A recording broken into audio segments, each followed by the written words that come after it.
25শে বৈশাখ উপলক্ষে রবি ঠাকুরের লেখা একটি কবিতা পাঠ করে শোনাচ্ছি। কবিতার নাম হঠাৎ দেখা। রেলগাড়ির কামরায় হঠাৎ দেখা, ভাবিনি সম্ভব হবে কোনোদিন।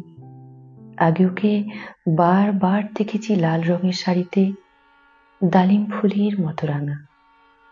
আজ পরেছে কালো রেশমের কাপড়, আঁচল তুলেছে মাথায় দোলন চাপার মতন চিকন গৌর মুখখানি ঘিরে।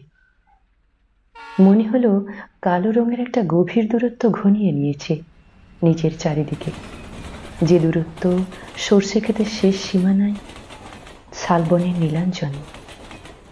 থমকে গেল আমার সমস্ত মনটা। চেনা লোককে দেখলাম অচেনার গাম্ভীর্যে।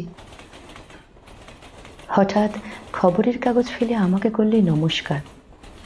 সমাজবিধির পথ গেল খুলে।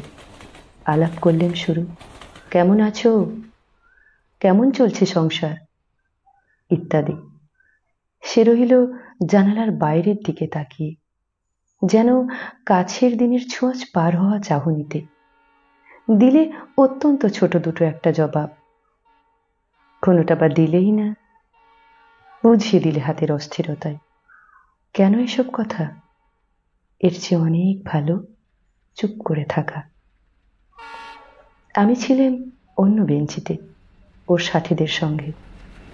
একসময় আঙুল নেড়ে জানালে কাছে আসতে, মনে হলো কম সাহস নয়। বসলো মোর এক বেঞ্চিতে। গাড়ির আওয়াজের আড়ালে বললে মৃদু স্বরে, কিছু মনে করো না, সময় কোথা সময় নষ্ট করবার। আমাকে নামতে হবে পরে স্টেশনে, দূরে যাবে তুমি, দেখা হবে না আর কোনোদিনই। তাই যে প্রশ্নটার জবাব এতকাল থেমে আছে, শুনবো তোমার মুখে। সত্যি করে বলবে তো? আমি বললাম, বলবো। বাইরের আকাশের দিকে তাকিয়েই শুধলো, আমাদের গেছে যে দিন একেবারেই কি গেছে, কিছুই কি নেই বাকি। একটু রইলেন চুপ করে, তারপর বললে, রাতের সব তারাই আছে দিনের আলোর গভীরে।